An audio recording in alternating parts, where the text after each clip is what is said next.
Hey, salut et bienvenue à notre 4e capsule sur comment bien choisir ton tatoueur. Mon nom est Stéphanie, je suis la propriétaire de Rodeo Tattoo Arts à Sherbrooke et aujourd'hui, mon sujet à moi, c'est l'analyse d'un portfolio.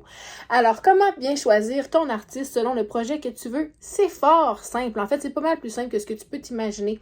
Donc, alors, au niveau d'un bon artiste, comment savoir si l'artiste que tu t'en vas voir, c'est un bon artiste? Mais premièrement, il devrait être vraiment fier de présenter son travail sur les réseaux sociaux. Donc, il devrait avoir une page professionnelle liée à son compte Facebook. Donc, s'il n'y a pas un compte professionnel, si au moins sur sa page Facebook, il fait apparaître plusieurs tatous, alors à ce moment-là, tu peux être persuadé que tu vas avoir un bon service ou que tu vas être capable d'être en mesure d'analyser son travail comme il faut et qu'il ne sera pas gêné de te le montrer. Donc, il va être à l'aise avec son art. Donc, un bon artiste va être fier de présenter ses œuvres.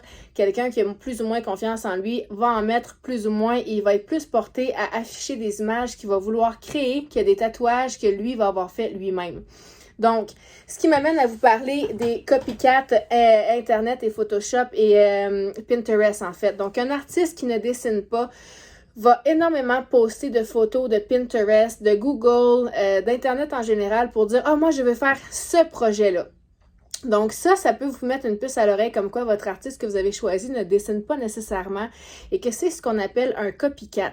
J'imagine que si tu es prêt à investir pour ton tatouage qui va te coûter une petite fortune, c'est parce que tu t'attends à avoir quelque chose d'original. Donc si tu vas voir un tatoueur qui ne fait que du copier-coller, tu risques d'être déçu. Probablement que ton tatouage ne sera même pas conforme ou qui ne sera pas du tout la copie de ce à quoi tu t'attends. Ensuite de ça, au niveau des tatoueurs, c'est sûr que chaque tatoueur a son style et chaque tatoueur espère pouvoir dessiner à sa propre façon ton projet. Donc, si tu approches un tatoueur dans le but de te faire faire une œuvre de son cru, il faut que tu t'attendes à ce que ton tatoueur te demande en fait une certaine liberté d'exécution par rapport à ton projet pour qu'il puisse le mettre à son style à lui et qu'il soit à l'aise de l'exécuter. Ensuite de ça, c'est sûr et certain que si tu apportes ton dessin vraiment préfet chez ton tatoueur, ça se peut qu'il te le refuse ou qu'il te dise « moi, je vais mettre ma touche à moi ».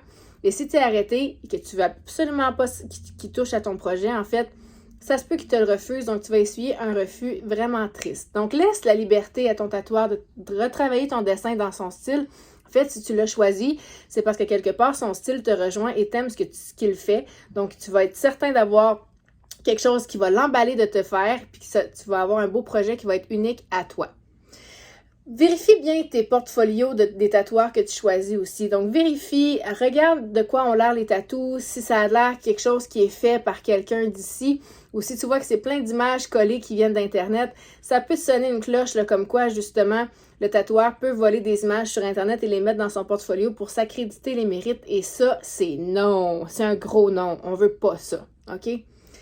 Il faut aussi que tu saches comment choisir ton artiste. Il y a une différence entre ce qu'on appelle le style et le thème. Donc, le style du tatouage, on peut parler de old school, qui sont les vieux tatouages un peu style pin-up, des vieilles roses, des choses comme ça.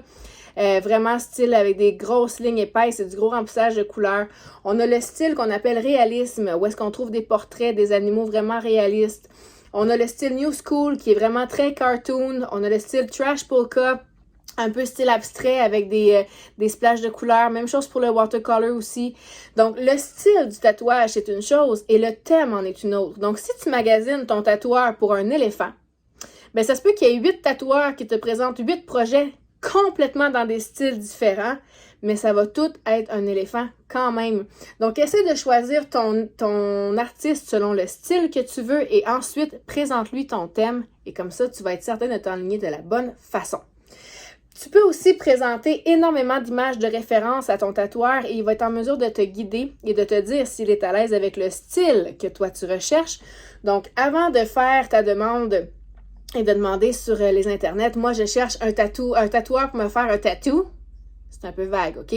Donc, je fais tes recherches, sors tes images de référence et explique ce que tu veux exactement, dans quel style tu le veux. Donc, poste plusieurs images.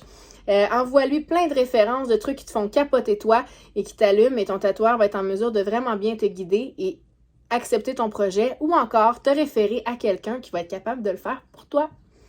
Ensuite, je regarde mes notes en même temps, c'est pour ça. Faites attention à tout ce qui s'appelle tatou gratuit, OK? Les apprentis qui cherchent des canevas, c'est une chose, mais habituellement, quand les apprentis sont bien encadrés, ils vont quand même avoir un tarif de base.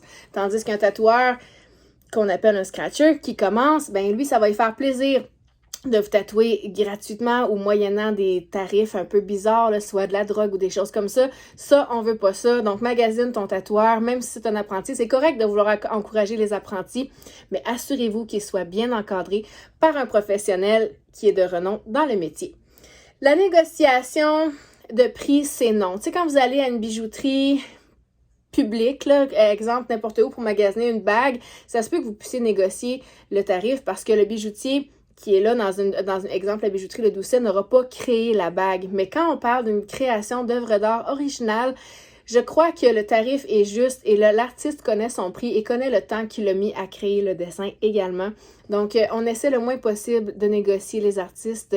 C'est quelque chose qui est un peu mal vu et c'est très, très déplaisant pour l'artiste de devoir justifier son temps et justifier pourquoi le tatouage est ce prix-là.